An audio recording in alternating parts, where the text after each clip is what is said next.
अंग्रेज को किसने निकाला? अंग्रेज को फौजी ने तो नहीं निकाला, ये तो फौजी थे, तब भी सलूट, आज भी सलूट, उनको तो तनख्वाह इसकी मिल रही है। अंग्रेज को तो निकाला कौम ने, अंग्रेज को तो निकाला कौम ने।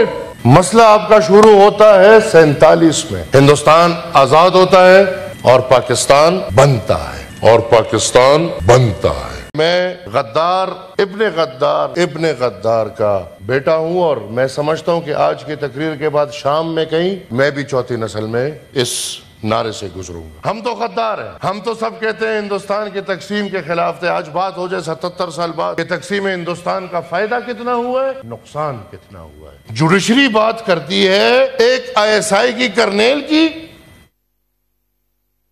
हमें 1000 दफा गद्दार बोला जाए हमें तकलीफ कभी नहीं होगी। प्रॉक्सी को प्रॉक्सी बोलेंगे तो तकलीफ होगी। जिस दिन आपके बानी, आपके मुल्क को बनाने वाले ने जिस दिन फौज के सामने, फौज के एक तकरीब से ये बात की कि ये मुल्क इसलिए नहीं बना कि आप इस पे हुक्मरानी। मसला आपका शुरू होता है 47 में। बिस्मिल्लाहिर्रहमानिर्रहीम।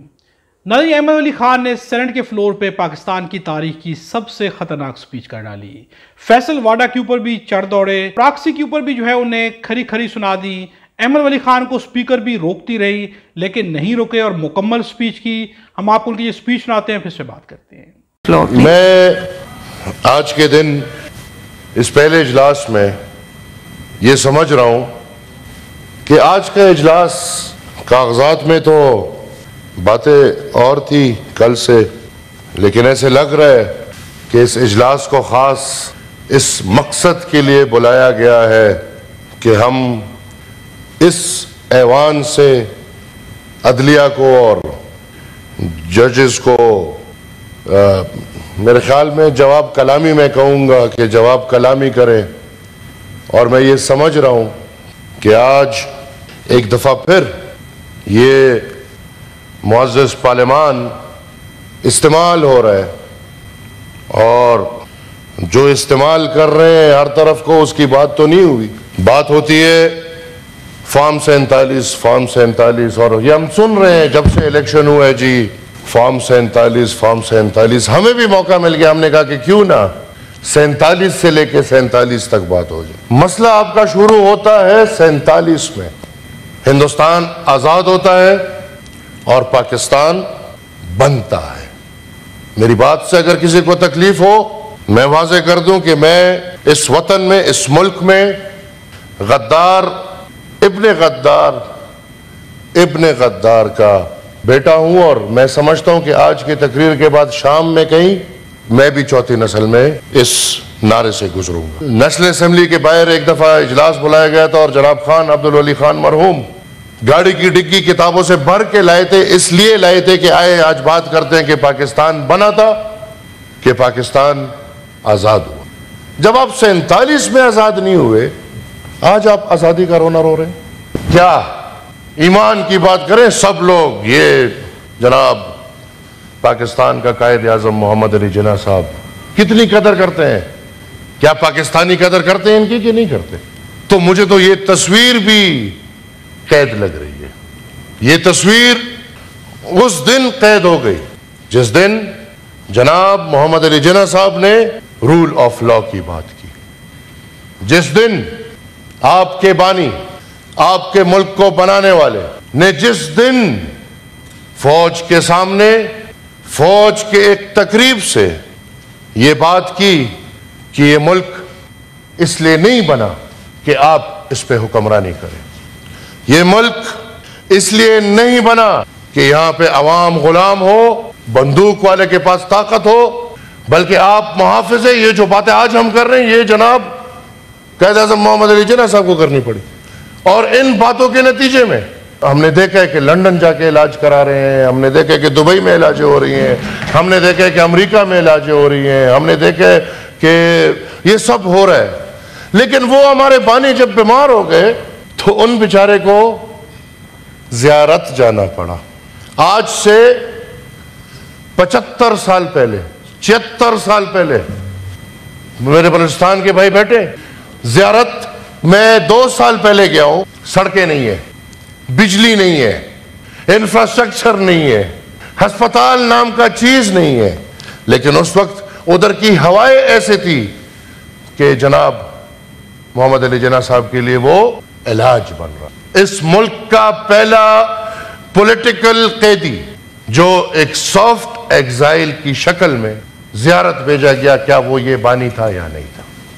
आज तक आप ये मुल्क, ये वतन, ये पाकिस्तान के शहरी इस अपने कायद को रिहा ना कर सकते। आपको पता है पाकिस्तान में जो फिर कैद हुए हैं, तो इन पे एक ऐसे कैद लगा है कि आप पाकिस्तान में जनाब मोहम्मद अली जिन्ना साहब पे रिसर्च नहीं कर सकते। इस पाकिस्तान में रूल ऑफ द लॉ, अवाम के इख्तियार, और जो बातें आज हो रही हैं, जो आज के बेनिफिशरी नहीं है और उनको जो गिला है, ये आवाज जब मोहतरमा फातिमा जिन्ना ने उठाया तो वो भी गद्दार। अंग्रेज को किसने निकाला? अंग्रेज को फौजी ने तो नहीं निकाला, ये तो फौजी थे। तब भी सलूट, आज भी सलूट, उनको तो तनख्वाह इसकी मिल रही है। अंग्रेज को तो निकाला कौम ने। बांग्लादेश में उस साल 90,000 से ऊपर इल्लेजिटिमेट बच्चे पैदा हुए। किसने किए? जालिमों ने। जालिमों ने उस ऑपरेशन में बांग्लादेश में जाके इतनी मारदाड़ हुई है कि आज अगर आप बांग्लादेशी के सामने कहते हैं कि हम पाकिस्तानी हैं, वो उनको ऐसा लगता है कि गाली है। शेख मुजीब के घर घुस के शेख मुजीब से लेके एक छोटी बच्ची जो झूले में झूल रही थी, सबको मार के निकला है। जुडिशरी को प्रॉब्लम था मिसिंग पर्सन से, और मिसिंग पर्सन भी भाई हम भी अजीब लोग हैं, सिलेक्टिव मिसिंग पर्सन है भाई। 100 लोग मिस हो गए, कोई मसला नहीं, एक मिस हो गया, हंगामा बर्पा कर दिया, एक मिल गया, मसला हल। 32,000 मिसिंग है भाई, खैर है, कोई मसला नहीं। ये क्या मुल्क है? तरजीहात क्या है? और फिर जुडिशरी बात करती है एक ISI की कर्नेल की, वो तकलीफ कहीं और हो जाती है, वो तकलीफ ऐवानों में पहुंच जाती है। तो फिर जब ऐसे किरदार और ऐसे तकालीफ ऐवानों से उठेंगी तो प्रॉक्सी बोला जाएगा, क्यों ना बोला जाए। और जो प्रॉक्सी नहीं होते मैडम, उनको 100 दफा प्रॉक्सी बोला जाए, उनको तकलीफ कभी नहीं होगी। नाज़रीन, अहमद वली की सेनेट के फ्लोर से इंतहाई खतरनाक स्पीच थी। अहमद वली ने खुल के वाज़ेह अल्फाज में कहा है कि मैं गद्दार इब्ने गद्दार का बेटा हूं, चौथी नस्ल भी गद्दार कहलाएगी, आज शाम मेरे बारे में भी गद्दार के नारे लग जाएंगे। अहमद वली ने यहाँ पे बात की है पाकिस्तान और हिंदुस्तान की। अहमद वली का कहना था कि हिंदुस्तान आजाद हुआ और पाकिस्तान सिर्फ बना है। अहमद वली की बात जो है कितनी दुरुस्त है, तारीखी हकायक क्या है, वो क्या समझते हैं, पाकिस्तान की आज़ादी क्या एज ए मुल्क अलग होने में थी, या पाकिस्तान की आज़ादी जो है एक मुसलमान मुल्क होने के नाते आज़ादी थी। मुसलमान उस वक्त जो है हिंदुओं के नीचे गुलाम थे, उन्हें उनकी इबादत करने के मौके भी फराहम नहीं थे, उनके और हिंदुओं के दरमियान जो है बहुत बड़े बड़े तजादात थे। उस लिहाज से देखा जाए तो पाकिस्तान जो है आज़ाद हुआ है, मुसलमान जो है आज़ाद हुए हैं। अगर मुल्क के अंदरूनी हालात को देखा जाए तो क्या मुल्क आज़ाद होने के बाद जो है मुकम्मल तौर पे अंदर से भी आज़ाद रहा है? क्या मुल्क में आईन और कानून की बालादस्ती रही है? तो आज तक पाकिस्तान में आईन और कानून की बालादस्ती जिस तरह से होनी चाहिए थी उस तरह से 75 साल के अंदर भी नहीं हो सकी है। सबसे बड़ी उंगली जो उठाई जाती है तो आईन और कानून के ऊपर उठाई जाती है। इस हद तक तो ये बात बिल्कुल दुरुस्त है कि पाकिस्तान के अंदर जो है इस वक्त आईन और कानून का ही सारा मसला है, इंसाफ ना होने का मसला है। हम मुसलमान होकर तो आजाद हो गए हैं, लेकिन क्या एक कौम होकर भी आजाद हो सके हैं, कामयाब हो सके हैं या नहीं हो सके हैं? तो इस बात में कोई भी शक नहीं है कि आईन और कानून की बालादस्ती पाकिस्तान में आज भी नहीं है। अहमद वली खान ने एक बात बहुत ही जबरदस्त की है कि अगर कोई गांव और देहात से बीमार हो तो अच्छे शहर का रुख करता है इलाज के लिए। अगर किसी के पास ताकत है या वसाइल है तो वो पाकिस्तान छोड़ के किसी अच्छे मुल्क में अपने इलाज के लिए चला जाता है। लेकिन कायद-ए-आज़म जब बीमार हुए, इंतहाई शदीद बीमारी थी, तो वो जो है जियारत की तरफ चले गए। उन्होंने कहीं भी जाने का रुख नहीं किया, वहां पे उनका इलाज हुआ और आखिर जो उनकी जान न बच सकी।